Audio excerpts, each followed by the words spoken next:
Bonjour à tous, vous êtes bien à l'écoute de RTI. Si vous nous rejoignez, c'est Meg Wang à l'antenne. Et notre décryptage d'aujourd'hui est consacré à une coopération académique entre Taïwan, les Philippines et l'Espagne afin d'explorer l'histoire d'immigration du monde chinois du XVIIe au XIXe siècle.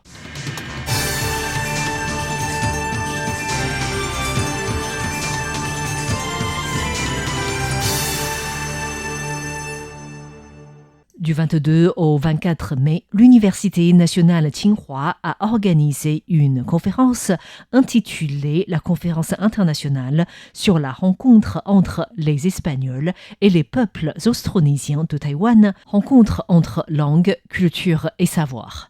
Cette conférence, organisée à l'occasion des 4 siècles d'anniversaire de l'arrivée des Espagnols à Taïwan, a réuni des chercheurs de l'Espagne, des Philippines, des Pays-Bas, des États-Unis et du Japon.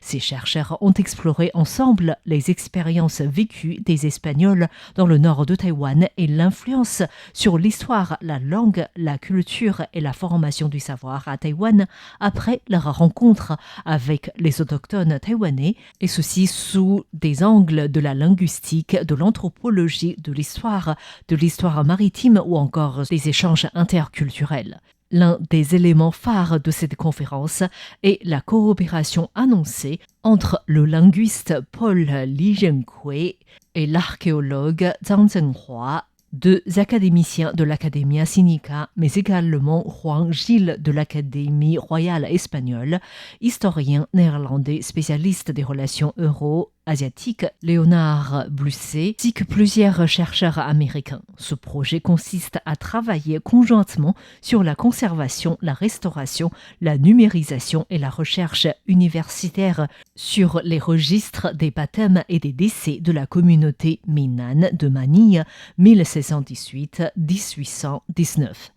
Taïwan étant une société d'immigrants, l'histoire de l'immigration passée reste un domaine de recherche qui nécessite encore beaucoup d'efforts. En 2017, un dictionnaire en Minnan, c'est-à-dire la langue du sud de la province chinoise du Fujian, et en espagnol a été découvert à l'université Saint-Thomas aux Philippines. Ce dictionnaire rendait même compte des relations entre les deux parties à l'époque. On peut citer le cas de la pratique de Xi Menfeng qui était inclus et mentionné dans ce dictionnaire. Xi Menfeng, que l'on peut traduire par rituel d'excuse publique, est une forme de sanction morale de la Chine ancienne, servait à punir notamment ceux qui portaient atteinte au mariage ou à la réputation d'autrui.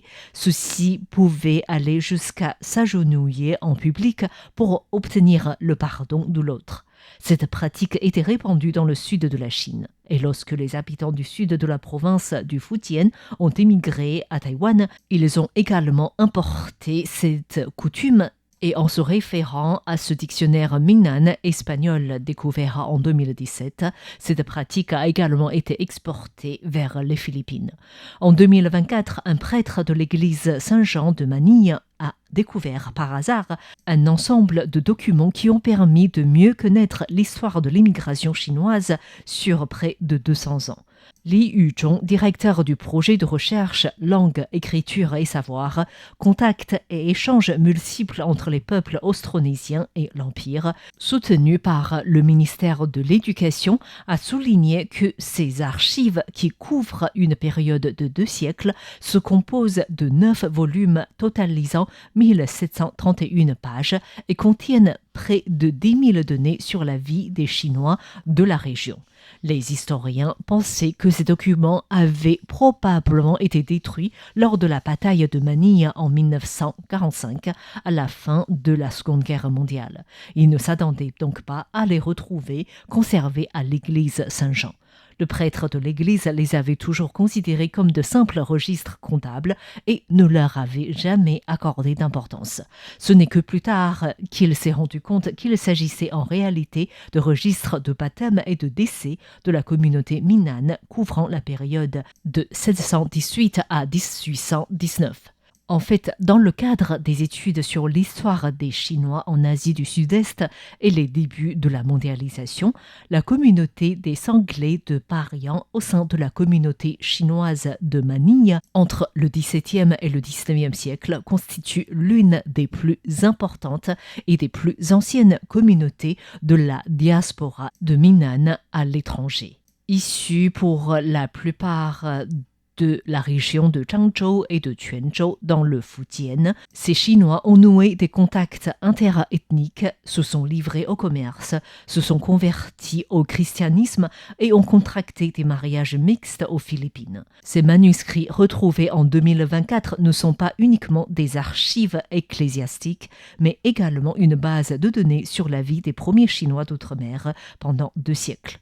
Grâce au nom, lieu d'origine, date de baptême et de décès, les liens entre parrains et marraines, ainsi qu'aux liens communautaires, les chercheurs pourront observer comment les immigrants du sud du Fujian ont progressivement établi leur place au sein de la communauté dans des villes coloniales où cohabitaient Espagnols, Tagalog et autres peuples de la famille des langues austronésiennes.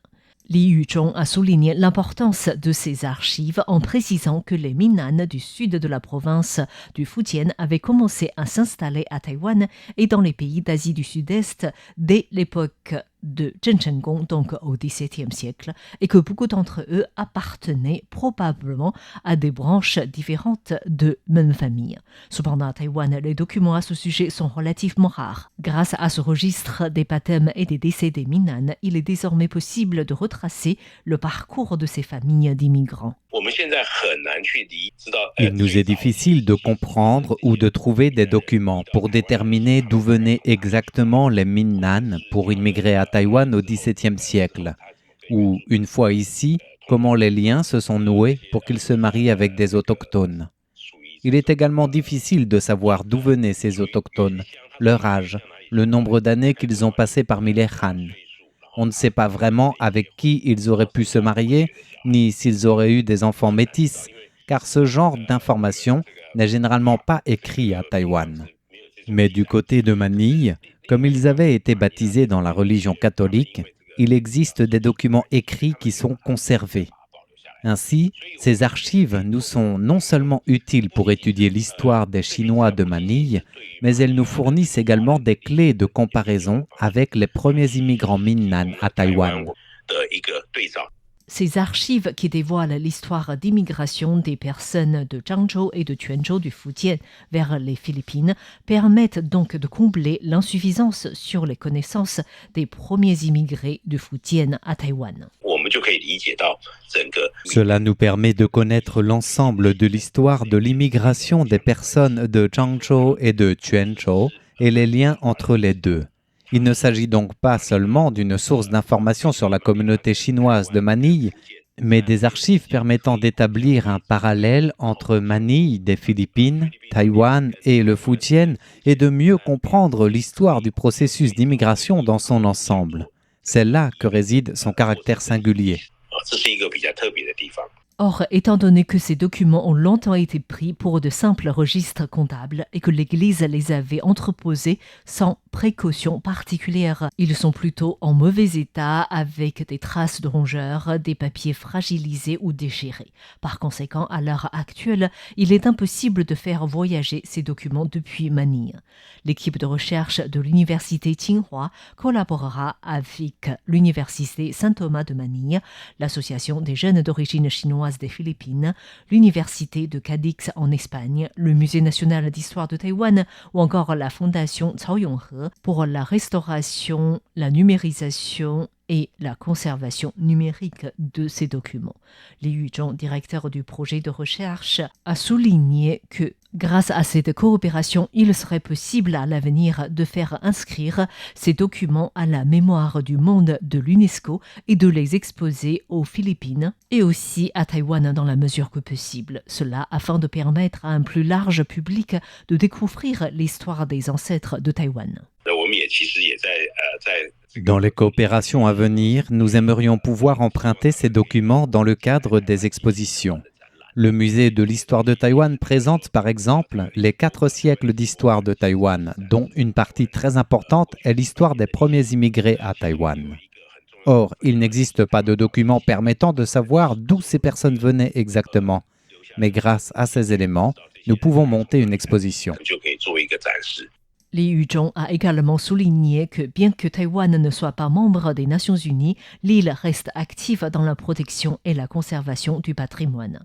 Grâce à la future coopération internationale, ces documents, qui sont actuellement des papiers fragilisés, deviendraient probablement ainsi des données d'histoire de classe mondiale, méritant la conservation, la recherche et le partage.